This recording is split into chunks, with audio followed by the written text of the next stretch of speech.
ایک بکرا کر رہے ہو کہ چار کر رہے ہو؟ چار کر رہے ہو تو دکھانے کے لیے کہ محلے والے کہہ رہے ہیں ماشاءاللہ چار قربانی کرتا ہے، تین کرتا ہے، دو، اور دیکھو 50,000 کا بکرا لایا ہے۔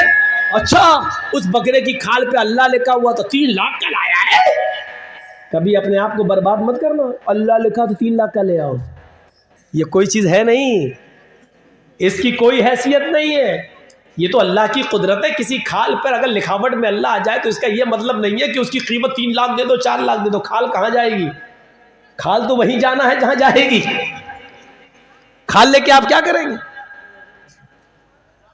اس کے بالوں پہ اگر لکھ گیا ایسے بال اس کے بن گئے، اس میں ایسا لکھ اللہ، اس کی قیمت بیچنے والا اللہ لکھا ہے، محمد لکھا ہے، ارے اس کی شکل بن جاتی ہے، بال کچھ ایسے بن گئے وہ میم کی شکل لے لیا، کچھ بال ایسے بن گئے وہ ہے کی شکل لے لیا، کچھ بال ایسے بن گئے پھر اس نے میم کی شکل لے لی، کچھ بال ایسے کلر کے ہو گئے پھر اس نے دال کی شکل، اب دیکھ رہے ہیں تو محمد لگ رہا ہے، جبکہ یہ کچھ ہے ہی نہیں۔ لکھ جانے سے اس کی قیمت نہیں بڑھ جائے گی، اگر کسی چیز کے لکھ جانے سے اس کی کھال کی قیمت اور بکرے کی قیمت بڑھ گئی ہوتی تو قرآن کریم آج کروڑوں نہیں اربوں روپے میں بکتا، کیونکہ وہ اللہ کے کلام سے لکھا ہوا ہے، اللہ کے کلام سے بھرا پڑا ہے۔ اگر ایک قرآن کریم تم 100، 200 اور 300 روپے میں لیتے ہو، اس کی قیمت اس سے زیادہ دینے کے لیے تیار نہیں ہو، تو ایک بکرے کو 3-3، 4-4 لاکھ میں تم کیسے خرید لیتے ہو؟ تمہاری عقل ماری جاتی ہے، عقل میں تمہارے پتھر گھس گئے۔ ارے بھینس کا گوشت تو ہم لوگ کھاتے ہیں، گوبر تمہارے کھوپڑیوں میں کیسے بھرا ہوا ہے؟ 3 لاکھ 4 لاکھ کا بکرا خرید رہے ہو؟ کیا اللہ لکھا ہے؟ جو کیا کہتے ہیں ایسا کر تو بکرا ہمیں دے دے، کھال ہم تجھے دے دیں گے، چل اللہ والی کھال تو لے لینا۔ جب کوئی بیچے تو اس کو یہی کہہ دینا ایسا کرو کہ ہمیں دے دو 20,000 کا بکرا اور کھال ہم تمہیں دے دیں گے، اللہ یہ کھال تم دے دینا کسی اور کو، جاؤ کھال بیچ دینا 3 لاکھ کی 4 لاکھ کی، دیکھو کتنی جلدی بھاگے گا۔ وہ بھی جانتا ہے، وہ بھی جانتا ہے۔ تو یہ چیز تھی۔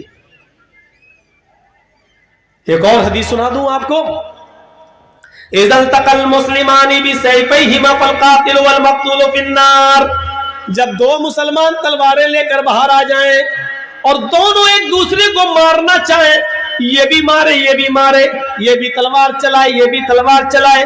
آج کے اس دور میں اس کا ترجمہ یہ بھی ہو سکتا ہے، جب 2 مسلمان پسٹل لے کر بندوق لے کر ایک دوسرے کے آمنے سامنے ہو جائے، وہ اس کو مارنا چاہے وہ اس کو، تو ایک مارے گا ایک مرے گا، ایک مارنے والا ہوگا ایک مرنے والا ہوگا۔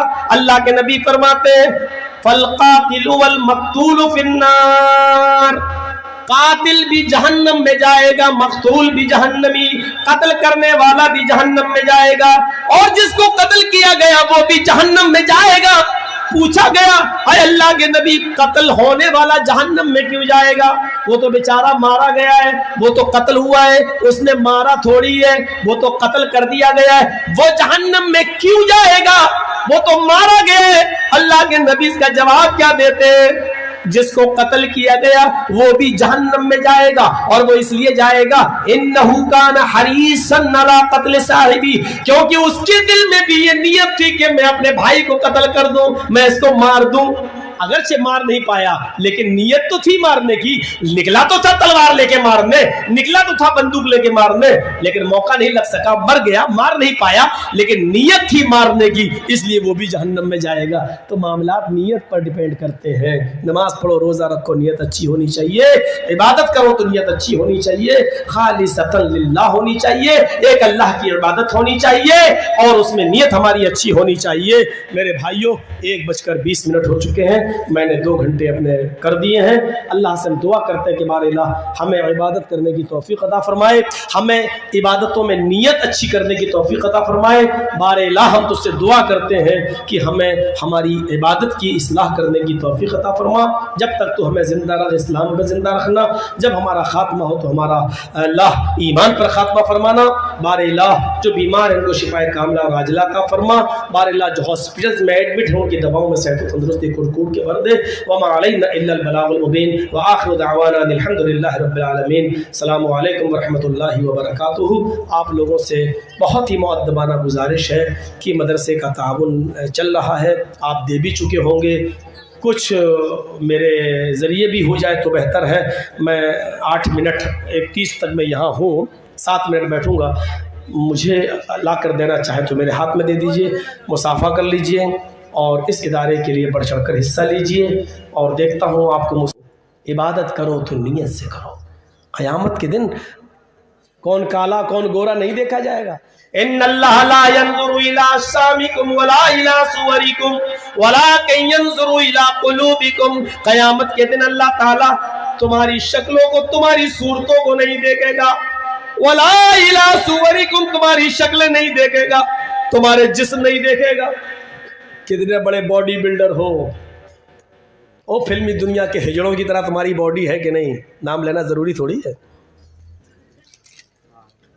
ہاں وَلَا إِلَىٰ صُوَرِكُمْ، تمہاری شکل و صورت بھی نہیں دیکھے گا کہ تم کتنے ہینڈسم ہو، کتنے خوبصورت ہو، کتنے حسین و جمیل ہو، اللہ نہیں دیکھے گا قیامت کے دن۔ وَلَٰكِن يَنظُرُ إِلَىٰ قُلُوبِكُمْ، وہ تو تمہارے دلوں کی طرف دیکھے گا، تمہارے تقوی کی طرف دیکھے گا کہ تم نے عبادت کس نیت سے کی ہے۔ لَن يَنَالَ اللَّهَ لُحُومُهَا وَلَا دِمَاؤُهَا وَلَٰكِن يَنَالُهُ التَّقْوَىٰ مِنكُمْ۔ تم جو قربانی کرتے ہو اور جانور کے اوپر چھری چلاتے ہو تو تمہاری قربانیوں کے جانور کا خون اور اس کا گوشت اللہ کے پاس نہیں پہنچتا۔ اللہ کے پاس نہ گوشت جاتا ہے نہ خون جاتا ہے۔ وَلَٰكِن يَنَالُهُ التَّقْوَىٰ مِنكُمْ، وہ تو تمہارے دلوں کا تقویٰ دیکھتا ہے کہ تم نے کس نیت سے قربانی